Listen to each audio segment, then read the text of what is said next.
Welcome to part 4 of painting a person in watercolor using mixed techniques for material and fabric. So we're going to use wet into dry and a wash and a backwash. And we're going to use this purple for the sash in the hat.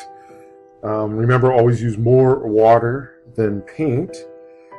And I'm going to start with the shadows like I did the skin and paint them wet into dry. So these shadows will be sort of the creases in the ribbon on the hat. I'm almost treating this layer like line work that I did with the black acrylic paint.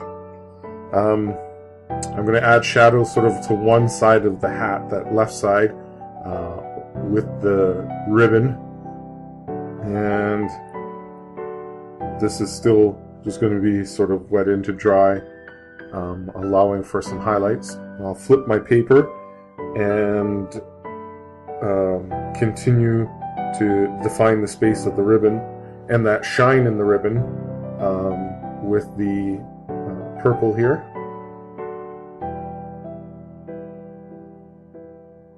Once again, just making sure that my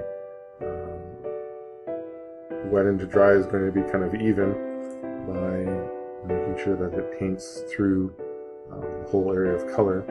Now, I don't like this hard edge of shadow, so what I'm going to do is backwash it with a clean brush and clean water and try to soften that edge of the shadow on the right side, and I will try to do that on the other side as well.